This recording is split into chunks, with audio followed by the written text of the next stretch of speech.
The Center for Critical Thinking and Moral Critique, in concert with Sonoma State University, is proud to present videotape proceedings of the International Conference on Critical Thinking and Educational Reform.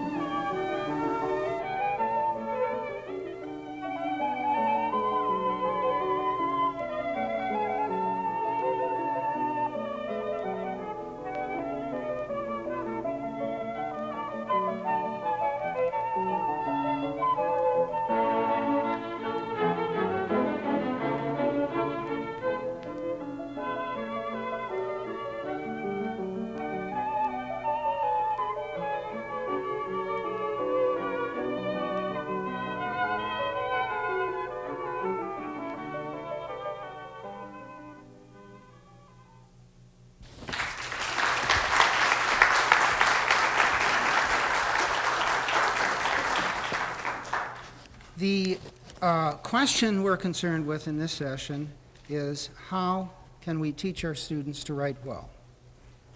And of course the assumption that we're making right from the outset is teaching the students how to write well is connected with teaching them how to think well. That writing and thinking are in an important reciprocal relationship. And I think all of us who write know how much we treasure writing, even though we recognize that the act of writing is typically a painful act and involves energy, perseverance, and a great deal of frustration. When I write a paper, I have not yet been able to achieve getting it into a form that is acceptable to me unless I do somewhere between 20 and 30 revisions of my paper. My students, on the other hand, groan if I ask them to revise it more than once. And I think this is the result of the fact that they have not discovered their thinking or the value of thinking, and they have not discovered writing and the value of writing for developing thinking. And this poses a general problem for us, not just at the level of writing, but at the level of teaching anything.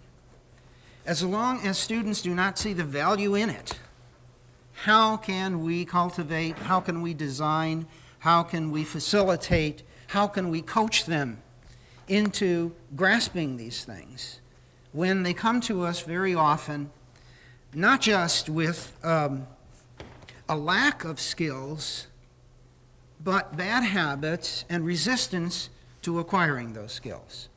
This seems to me the logic that we face virtually every day in virtually every classroom. And it doesn't really matter what level you teach at, although I think the people with the greatest advantage are the early elementary school teachers, because there the mind is most open, and the further you go along in education, the more solidified, the more rigid, and the less open to change a person often is. So this is the general challenge, and these are the general assumptions I'm making. Let me now connect this up with a broad idea, which I've developed in the earlier numbers of this video series, and so you won't get a full explication of this, but hopefully sufficient to link up with your intuitions and to be the foundation for what we're going to do today. If you'll look at this overhead, you see three expressions: the logic of reasoning, the logic of content, and the logic of the student's thinking. Now first, let me comment on the word that occurs in all three: logic. Unfortunately, like many other important terms, it has a bad rap. The bad rap comes mainly from logic courses. That is, once people have taken a course in logic, very often they say, if this is logic, I want nothing to do with it. Somewhat like the way people say, if this is math, then count me out. I could never do this. I don't want to do this. Maybe even students would say, as one of my students said, and this is If you've heard this before, nevertheless, it's worth hearing again. I don't like this kind of thinking. We don't do this kind of thinking in any of my other courses. That is, thinking in which you are held responsible by a logic. That is, that you are responsible to give your thinking a logic, and that the logic of your thinking is responsible to the logic of the content that you're thinking about. That you do not have a right to think in any way you please, but that your thinking must conform to the object which you yourself have set for it. You may set any object you want, but once you set it, you are stuck with the constraints that objectively follow from the nature of that object. Therefore, if you raise this question, you must conform yourself to the logic of that question. If it's an empirical question, you must gather empirical information. And if you didn't want to gather empirical information, you shouldn't have asked an empirical question. But once you ask an empirical question, you can't then say, well, my opinion is, because your opinion is not a fact. If you want to respond to the question, what is my opinion, then ask that. But if the question you set is, what are the facts concerning X, then you must gather those facts. You are responsible to that. Integrity requires that. You have no choice. This side of reasoning and thinking, whereby we cannot think in any way we want, but we must force our thinking to conform to the restraints of objective reality to the extent that we can, and when I say objective reality, please don't understand me in a metaphysical sense. I make no statements about absolute reality. I don't know what it is. I don't know where it is. I don't know if I understand it. I don't know if I don't understand it. I'm not concerned with objective reality. I'm concerned with whether I have a hangnail and whether I can get it off if it hurts. That is, that's the level of reality I'm working with, at the level of nits and fleas and irritations and so forth, trying to get through day to day and not delude myself about what is basically going around in the everyday world that I'm in. But in any case, in this everyday world, reality does speak. If I go rushing down these steps here and I fall on my face because I've gone too fast, that's reality telling me, the way you're doing this does not conform to me. Here is a gentle reminder. And so there is this level of reality, and that's what I'm concerned with, and getting the students to grasp that the logic of their thinking must conform to the logic of the content that they have chosen to study or chosen to define is a very difficult thing to do. And unfortunately, in this day and age, we have many people who, one way or another, advertently or inadvertently, are sending messages to students that convince them that their thinking can go in any direction they want and need be bound by no objective reality because of either intellectual freedom or because we could never know what reality is, so go any way you want, no standards. Just do it. Do it creatively. Do it imaginatively. Make it your thing, and then it can be beautiful and wonderful. And students who pick up on this do not benefit from it because it ties into their worst habits, not their best habits. It isn't that they're over-constrained by reality and that they feel a great responsibility to conform to the logic of the issues they raise. It's that they have virtually no recognition that there is any logic to conform to. Now, I hope that you'll see that my use of the expression logic is not the same use of the expression as found in formal logic. Now, formal logic does have a logic. It's the logic of mathematics and formalism. But it's a very small logic in a world of many logics. For example, there is a logic which I will be speaking about tonight, and it's the logic of establishing a national organization with very little money. Now, that's a logic. It's a difficult logic, and it's one that requires some very careful thinking. The logic of teaching your class is a very important logic.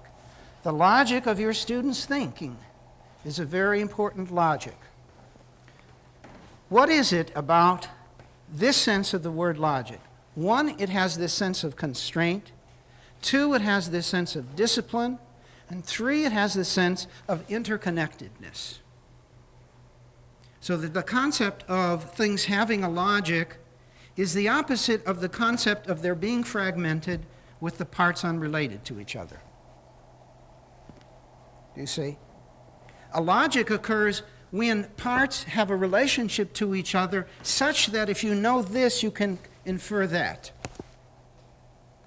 So if I know that the person has sealed this water in a metal container and has turned on the heat, I don't want to be standing around that for very long, because the logic of heating water in a sealed container, given what we know about the logic of chemical interactions and so forth, is that this thing's going to explode. And if I understand that logic, I conform to it. If I don't understand that logic, I ignore it, and usually with negative consequences. Here in this session, we're concerned with the logic of writing, and it has a logic, especially a certain kind of writing, reasoned writing, and that has a very special and a very important logic. In fact, sometimes people will say there are many kinds of writing, one of which is reasoned writing, and I spend a little bit of time on it, and then I spend a lot of time on other kinds of writings. To me, this is a mistake, because until our students can reason, then I don't think they're ready for sheer creativity, let us say. I think reasoning is so fundamental that you've got to basically get that in order before you go off and write the latest novel or a new drama or something of that nature. I think it's worthwhile. In any case, that is a question of values and priorities and has to do with my analysis of the logic of education. And by the way, the word logic and the way I'm using it is consistent with this expression, multi-logic, monologic. And, for example, education, to some extent, has a multi-logic to it. That is, there's more than one way to make sense of it. And not everyone agrees about the nature of what education should be. And therefore, they make different inferences about it. They come to different conclusions about it. Their reasoning is structured in a somewhat different way. So this is the basic concept that we have in the background. Now let me go from this as a generalization about logic and reasoning to what does this have to do with critical thinking? What does this have to do with teaching? And then what does it have to do with writing? First of all, what does it have to do with critical thinking? Here I put it in the following way, and of course it can be expressed in many different ways. How can you think well if you don't understand the logic of your own thinking? The answer is you can't. And that's why we need critical thinking. That is, thinking that assesses and monitors itself. Thinking that understands itself as thinking. A mind that knows what it's doing and how it's doing it. Analogy. Teach somebody to dance ballet without their knowing they're learning it. It's very hard to trick them into it or get them into it without saying, this is ballet. Here are the standards of ballet. Here are the moves of ballet. Let's practice this ballet move. Everyone to the bar. Plie together. Take a look at this plie, done right. Now you try it. We recognize that in basketball, in tennis, in ballet, people have to know they're doing it. They have to study the parts. They have to practice, but not thinking. They don't have to know what thinking is. They don't have to know what the parts are, and they don't have to practice it. This doesn't make any sense. If you want to get good at thinking, get interested in thinking. Study it. See its parts. And get to the bar. Start practicing. But we expect thinking to take care of itself. And ladies and gentlemen, it doesn't. And so a critical thinker is a person who recognizes that she would like to develop her thinking, her reasoning, and she is willing to take the time to study reasoning, understand its parts, and practice it, and develop it, using the standards of reasoning on the one hand, and her own performance on the other hand, to try to bring the two together as much as possible. Okay, now, what does this have to do with the logic of instruction? This, that if you want to understand anything that we call content, there's only one thing that purchases it. There's only one thing that produces it. There's only one thing that acquires it, and that is thinking. You do not, quote, get content through memorization. Rote memorization will simply take you to the level of a tape recorder. It will produce no comprehension, no understanding, no application, no capacity to analyze, no capacity to synthesize, no capacity to evaluate. You don't have any content when all you can do is repeat back without understanding what the textbook or the teacher said. Therefore, those who say, should we sacrifice content in order to have more thinking, do not understand the logic of content. The content is embedded in thinking. Content was discovered by thinking. It was produced by thinking. It is organized by thinking. It is nothing without thinking.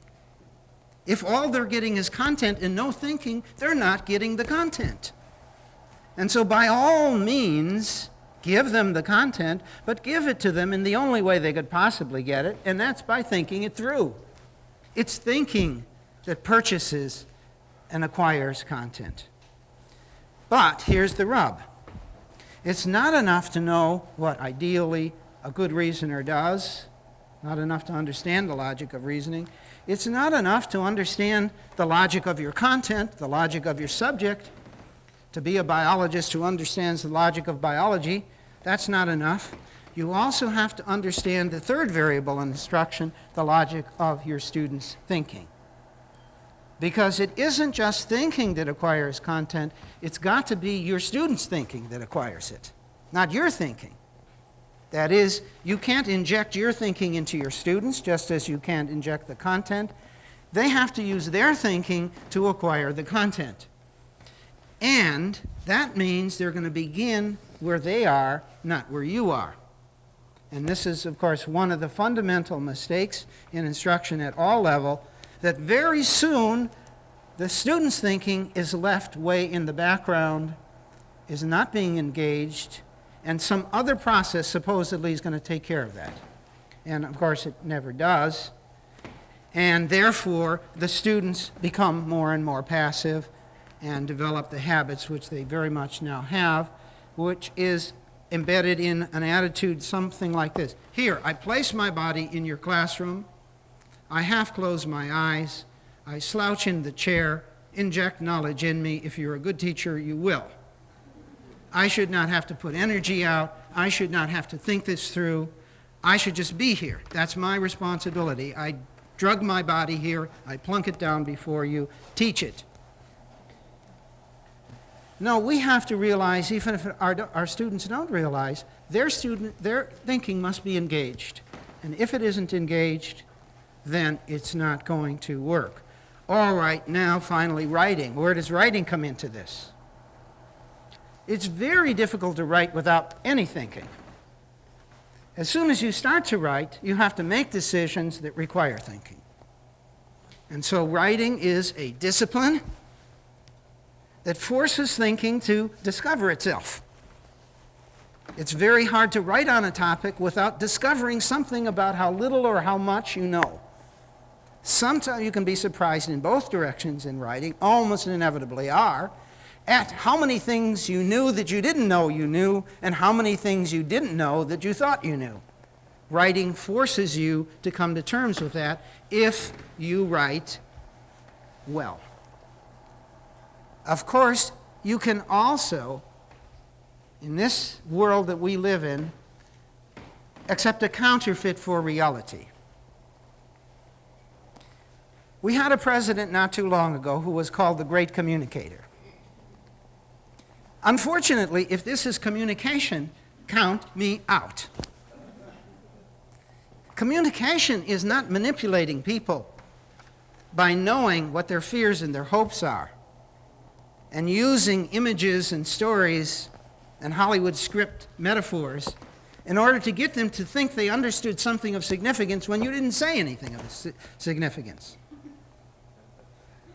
When people can't see something that is nothing but rhetoric, in the worst sense of the word, and please, rhetoricians, I mean that in the ordinary sense, not in the professional sense, something that sounds good, but states nothing clearly. Let me give you, for an example, some metaphysical rhetoric in this sense. The unity of being is the being of unity, and truth in its diversity synthesizes reality in multiple spheres of integration. Don't you agree? I said nothing. I simply strung words together grammatically, and if I think I'm speaking profoundly, I'm deluding myself. Well, unfortunately, a lot of student writing is deluding itself, and often it gets A's, which means there is either a great deal of incompetence in the teaching of writing, or instructors themselves have not discovered the responsibility of the writer to say what she means and to mean what she says, and to say it in a way that conforms to the logic of something and is not just a string of words which is fluent and articulate and intelligent and witty, what I call the fluff of writing. We have plenty of fluff out there with very little substance in the world that we live in.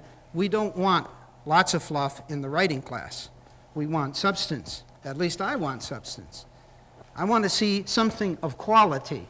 I want to learn from my students' writing because I want them to learn from their own writing. Okay, so what then? If this is true, if we hypothesize that there's some important points being made by what I'm saying, what's the basic concept of what is involved in writing? This is the concept as I see it. Using our command of the logic of words, and notice the assumption I'm making there, to figure out something, and then to express that figuring out in writing that displays or develops its logic. That is the logic of what we figured out. So writing is trying to make sense of something, and then it is trying to display that sense to someone who might want to see the sense of it. And it involves, by its very nature, command of the logic of the words that are written. Here we have a fundamental problem in the perceptions of our students, because very often they think words mean whatever they choose them to mean. And that is an absolute dead alley. Or they think that everyone has her own definition for every word she uses, not noticing the simple implication that were this to be true, no one would understand anyone else ever. Nor the other implication that if this were true, writing a dictionary would be impossible.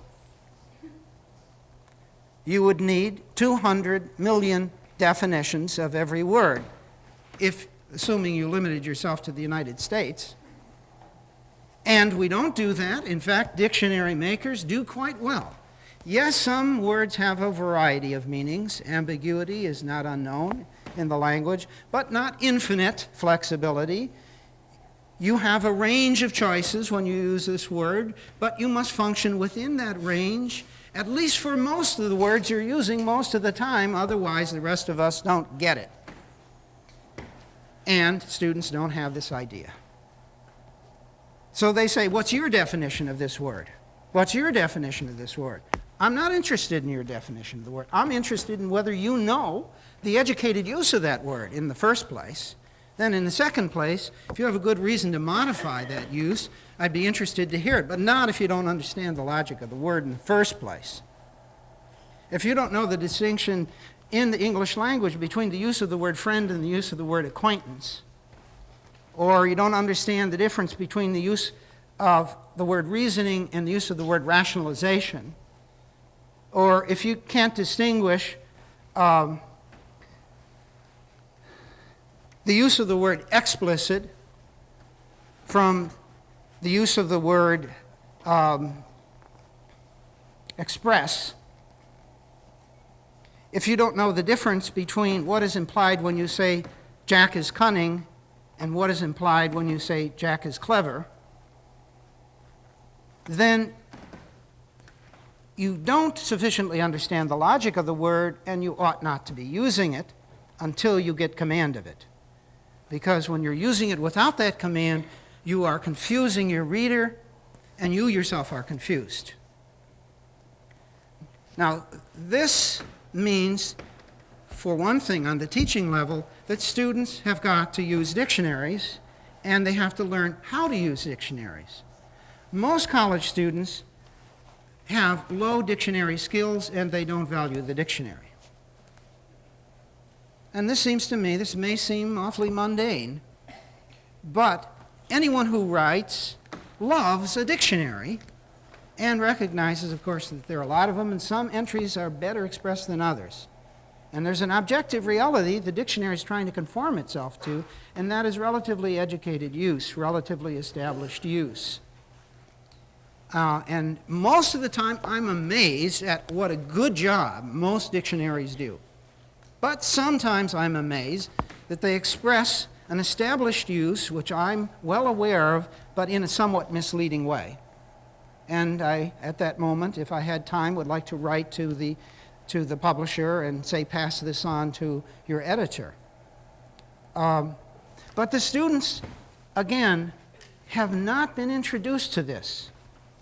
And so, why this word? Why not this one, or that one, or that one, or that one?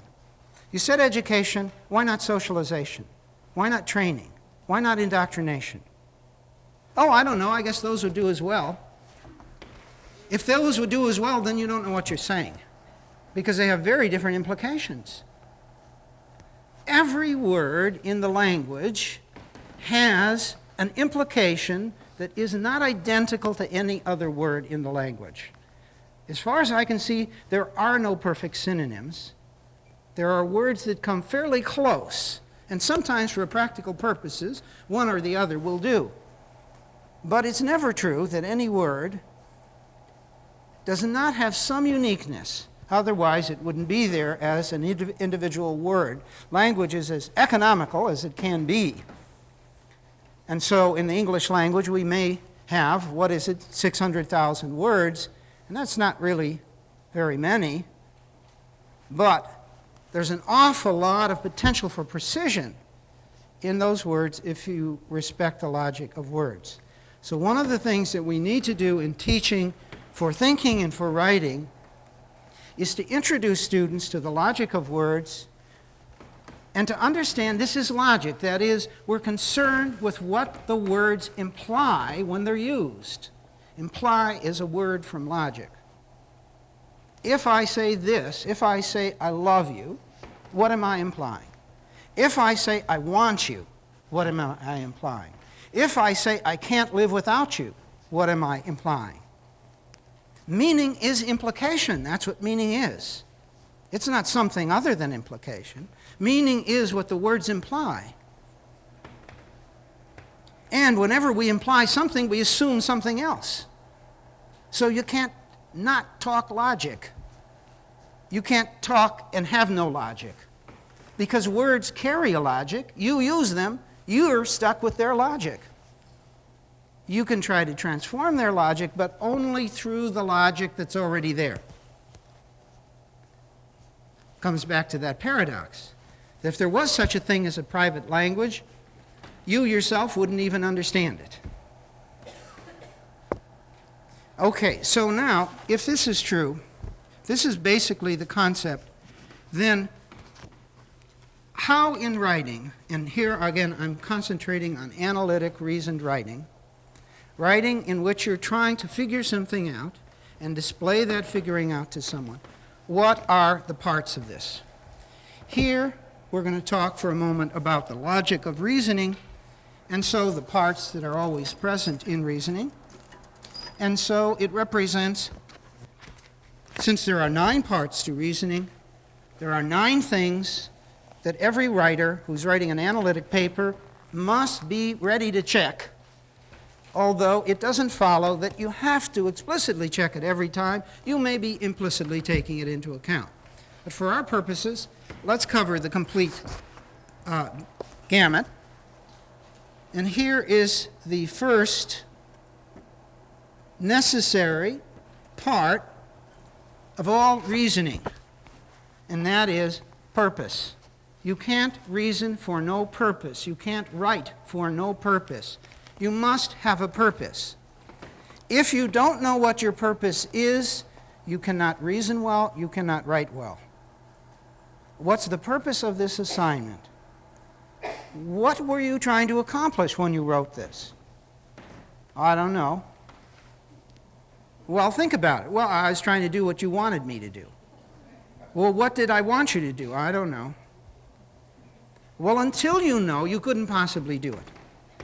You first have to be clear as to your purpose. Maybe not perfectly clear, you have a rough idea. And if your purpose is somewhat unclear, you're going to probably have to do multiple drafts, because you may decide by the end of your paper what your real purpose was, then you go back and make it reflect that purpose afterwards. But you've got to have a purpose. Furthermore, it's not going to be analytic writing unless there is at least one problem, one issue, one question that you're trying to figure out. There must be at least one question at issue, one problem you want to solve. Otherwise, there's no point to reasoning. You don't reason for no reason, and you don't reason about something that isn't problematic. If it isn't a problem, don't reason about it. You don't sit there reasoning about a perfect thing that you understand perfectly. You reason about something that does not make perfect sense to you, or that you want to solve. In writing, of course, part of the problem, it's a twofold problem. There's the problem inherent in your reasoning, the content that you're reasoning about, and then there's the problem of communication to your reader. So there's a problem at both levels. We're going to stay at the first level, and then we'll get to the second level toward the end. You might be clear about your purpose, but you might express your problem, issue, or question very imperfectly. And if there's a problem in the expression of the question, all else fails. You can't reason well with a defective question. That is a question that half is expressed and half is not expressed, or contradicts itself, or something like that. What precisely is the issue? Write it over and over and over, elaborate it in different ways. Don't be satisfied with the first draft of it. Don't be satisfied with stating it vaguely. State it precisely. What exactly is the issue? So a student states the question. Now, I can see 3 different questions in that question. I can see this possible question, this possible question, and this possible question. The first is legal, the second is moral, and the third is empirical. Which do you have in mind? Well, I'm not sure. Well, it's going to be a very different paper if it's a legal question than it is if it's a moral question, Or maybe you're concerned with a combination. Then you're concerned with a complex question. Do you think you can handle that in 500 words? Or maybe that's too big. Well, let's think about it, do you see? So you have to make moves at the level of problem, issue, and question. Now, when you raise a question and you're going to reason about it, there's no way that you can do any reasoning without some of this. You need some information. Where are you going to get your information? From your experience? Are you going to observe it? Are you going to get it from a book? Are you going to get it from other people? Where are you going to get it? What sort of information should somebody who takes this question seriously, what sort of information should they get? And where should they get it? Well, if you haven't thought about that, there may very well be a problem in your writing, because you may be taking for granted you have information that really you don't have, and if you thought about it, you'd recognize it. In which case, then, remember a basic principle: out of nothing comes nothing. Out of no information comes no wisdom.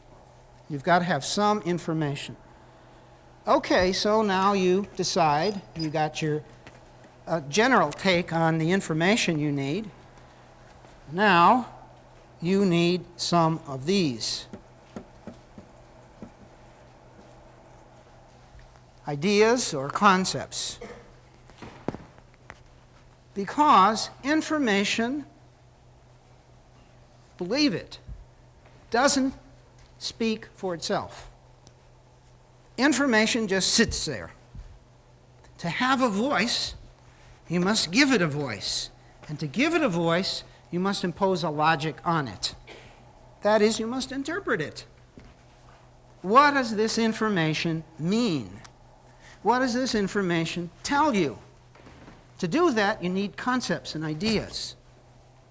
You also need a viewpoint. Okay? So, what's the basic concept? Now, let's suppose you decide there is a basic concept involved. Maybe there's more than one. How many? Are there 3 basic concepts? 1 basic concept, because you can't have 100 basic concepts. What's the basic concept, and what are some of the related concepts?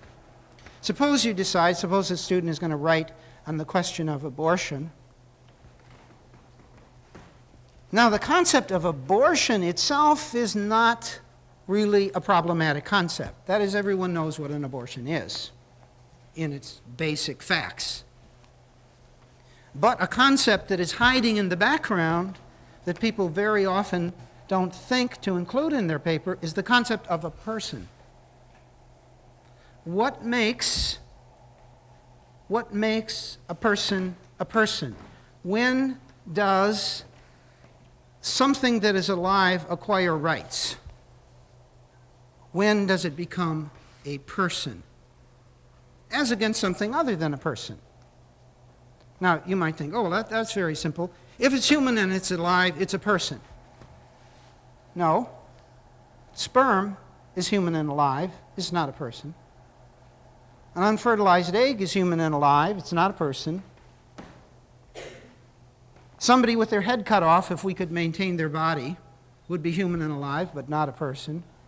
So it can't be that simply being human and alive makes it a person. You've got to think about what a person is. It's a crucial concept here. But it's a concept the student wouldn't think to ask. Now, my point is not about abortion. It's about realizing that we have to think about our ideas, our concepts, and we got to dig into them. You're going to write about democracy. Do you understand democracy? Sure, it's what we have. Well, what do we have? Well, do you see? You've got to get into that. So that's an important dimension. And then, I've already mentioned this before, but I'm going to make it very explicit because it's extremely important. You need a point of view. Why? Because no matter how much information you give us, there's going to be different ways to look at that information, different ways to read that information, different ways to process that information from different standpoints. What is your point of view? Now, one of the problems is that it's extremely difficult for people to identify their point of view. Everyone has one, but most people don't know what it is. And the reason for that is that you have to really be a student of thinking to recognize point of view. The person who is the non-reflective person, here is what they'd say if they could say it. I have no point of view. My mind simply records reality as it is. That's what most people think. And that is, if you disagree with them, they get upset. Why? Because you're disagreeing with reality. If they recognize they had a point of view, they'd recognize there are alternative points of view. Therefore, if you disagreed with them, they'd say, well, that's interesting. Perhaps from your point of view, I'm missing something. Let's look at it from your point of view. But people don't say that. They just say you're wrong. Because they know they're right. And how do they know they're right? Because they possess reality. That's why. Or to put it another way, they've never thought deeply. And so they don't recognize there is such a thing as point of view. And they don't recognize that if you look at the mountain on this side, from this angle, it looks this way, and you go to the other side, and you look at it from a different angle, it looks different. Go far away, it looks small. Come up close, it looks big. Be a 2-year-old child standing next to an adult, and they look like a monster. Be a basketball player, and they look small and little. That is, they don't get the idea of perspective. This is not subjectivity I'm talking about. Relativism in the sense of nothing is true. You know, it's all a matter of opinion. By the way, the question, is it all a matter of opinion, is a matter of fact. It cannot be settled by opinion. And the answer is, everything is not a matter of opinion. Matters of opinion are matters of opinion, and there are plenty of matters that are not matters of opinion. And when somebody thinks that everything is a matter of opinion, then physics doesn't exist, and chemistry doesn't exist, and any number of other things that we know exist don't really exist. Okay, so point of view, this is a difficult thing. Very difficult thing. If students really understood their point of view, they would write a hell of a lot better, but they don't know what it is. Okay, unfortunately, that's not all. When you write about something and when you reason about something, you can't avoid doing this, taking something for granted. That is, you can't avoid making some assumptions. You can't explain everything, you can't figure out everything, you can't deal with everything in any paper. You've got to take some things for granted in order to deal with other things. Crucial question then is, what are you going to take for granted and what are you not going to take for granted? Now, if you don't know what you're not taking for granted, then that is apt to be a danger point. Because very often in our naivete, we take things for granted that are really intellectual, are a result of intellectual arrogance. We never would take that for granted if we thought for just a moment about it. For example, somebody disagrees with you. They don't realize that that presupposes that they understand you. Here's the logic. I don't understand what you mean, but you're wrong. That's logically incoherent. If you disagree with somebody, you presuppose understanding, and understanding is a high achievement. Therefore, it is extremely difficult to actually disagree with somebody. It's very easy to affect disagreement verbally. It's very difficult to actually achieve disagreement. But people take for granted that they understand immediately all kinds of things, including people that they're talking to. So just a point about taking things for granted. But, of course, that's not all. That's not all. You've got to have a couple of these somewhere in your writing. You've got to come to some conclusions, even if it is the conclusion that you cannot solve the question. That's a conclusion. To conclude that the question is beyond the paper, despite the struggle you had with it, is a conclusion. You have to have some conclusions because you have to make some inferences. You can't end up where you began in a simple sense. That is, because if you began somewhere and you had made no inferences, you wouldn't have gone anywhere. So you begin somewhere and you go somewhere and you end somewhere. Now, if you end at the beginning, then the conclusion is that the process has taken you back to the beginning. But you can't begin at the beginning and just repeat the beginning over 5 times, because then you definitely haven't gotten anywhere. So you need to come to some conclusions, even if it is the conclusion that this problem is beyond you, or there are reasons why. Perhaps you argue that nobody can solve it. That's okay, that's a conclusion. You have to have some conclusions. And you must be able, of course, to distinguish your conclusions from what you based your conclusions on. Conclusions, then, let's take the next element, must be supported by reasons. And of course, that's not all, because your information, if it's good information, may constitute evidence. By the way, let's stop for a moment and deal with the word evidence. What is evidence? It's really interesting. If you get into the logic of evidence, it's extremely simple. I read this in a dictionary. I thought this was beautifully expressed. Evidence is anything that makes another thing evident. Now, that's not circular, because it raises a very important question. What would make this evident? You see, what would make evident that you were hot? Possibly perspiration, a red face. Then that's evidence. Do you see? What would make evident that somebody is being abused? And if you can think of those things are evidence. That's not that complicated, is it? We know what would make a lot of things evident. And so something that makes another thing evident is a very well put definition, very intuitive, very useful, not just a bunch of words. Okay, so we need reasons. And we need to look in our information to see how much of that constitutes something that can make another thing evident. All right, so now we have come to our conclusions. Is that all? No. We have to look at these.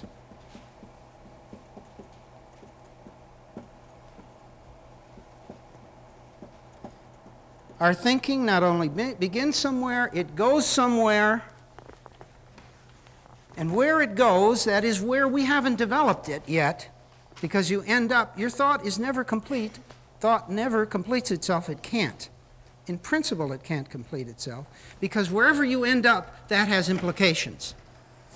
And so if you went further and you stopped there, that would have implications. You can't complete thinking. Reasoning simply stops after a bit, but it can always go further by simply asking this question, and what does that imply?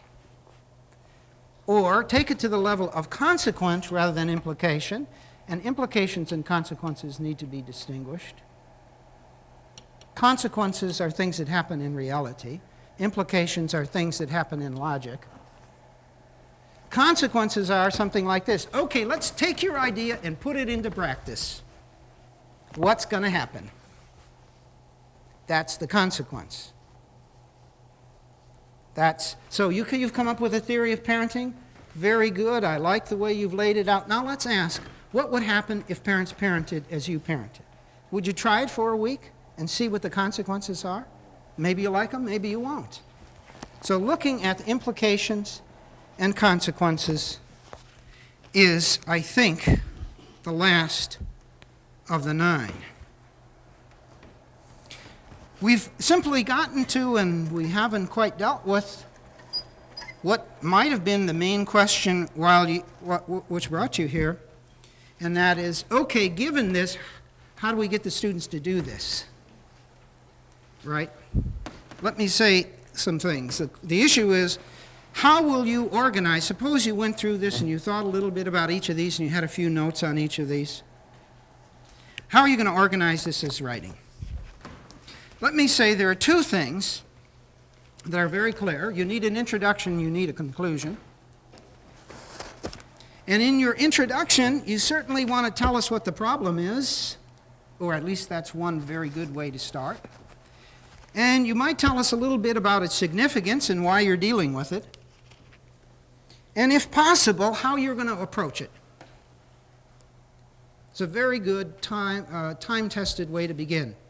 Let your reader in on the situation. What are you about? Why are you about it? What are some of the difficulties you're going to face, and how are you going to face those? Then you know you need a conclusion. You need to sort of reach a point where everything gets tied together, wrapped up in a ribbon, and we see that whatever you promised, you have now delivered. The hard thing is what comes in the middle. How do you get from that? Well, of course, part of it is what's your plan? And you need a plan. How are you going to go through this? Now, one possible plan is state your conclusions first, and then give us the reasons and the evidence that support it. That's one way. And you could either state all of your conclusions, or say, I've got three conclusions. First, I'll state the first and justify that, then the second and justify that, third and justify that. That's one way to go. There are multiple plans, you see. Or you can say, no, I'm not going to begin with conclusions. I'm going to sort of walk the person through the process of reasoning. They're going to reason with me. They're going to experience the perplexities. Then I'm going to lead them out of the perplexities. We're going to work our way and finally reach some conclusions. If you like two words for this, the deductive and the inductive. But I hate those words because they sound like something sort of rigid. And these processes can be very, very different as done by different individuals. I don't think it matters too much which models you give your students, and I'm not at all concerned with those students who say, you're restricting my freedom. I don't like to write this way. I would say, okay, give me an example of your analytic writing. If you persuade me that you've got your discipline, you don't need this. This is a straitjacket on a budding John Steinbeck. Fine. I'll read it. If you convince me, then you're free. You don't have to use this. I would say that to any student who said this is too constraining. And I would focus on taking them through some model with discipline, because it involves, for example, okay, everyone wrote your introductory paragraph for today to what you're going to be dealing with. Okay, trade papers. Let me have one paper. Frank, let me have your paper. I'm going to read Frank's introduction aloud, and we're going to collectively think our way through it and see how Frank could improve his introductory paragraph. And by the way, assessment equals stating how it could be made better. It's not putting down the student. It excludes wonderful, beautiful, fantastic, because that doesn't help you to make it better. It excludes stupid and dumb and ridiculous, because that doesn't help you make it better. It includes such things as, in your first paragraph, I never clearly got your purpose, and it was clear you were trying to make your purpose clear, but it didn't come through to me. Did you mean this or did you mean that? Can you clarify it in some way? I think that would help. That's what assessment involves. Very specific things. Okay, so we walk it through with Frank, and the class sees, and they make comments, and I say, okay, everyone go through and read carefully the introductory paragraph of the person next to you and make comments as you go about where you think it can be improved. Or you collect all the papers, you say assessment teams, 1, 2, 3, 4, 1, 2, 3, 4, 1, 2, 3, 4. I redistribute the papers. Now I'd like the assessment teams to read just the introductory paragraph of the first paper and come to conclusions as to how that introductory paragraph could be improved. Let's remember what the criteria are, and you put the criteria on the board. You run them through an example, they do it. Through a process like this, they get better and better. As I use the students to assess their papers more and more, because of course I can only read a finite number of papers, which means very little. And they must write a lot. And by a lot, I mean about 10 times more than I can read. And I'm absolutely unconcerned by, and I think it's an utterly fallacious argument to say, I'm a student, you must read everything I wrote. Here's the analogy. I'm a basketball player. I can't practice unless the coach is watching me and telling me what I'm doing. Absolutely not. The ballet teacher is not going to always be there when you're practicing ballet.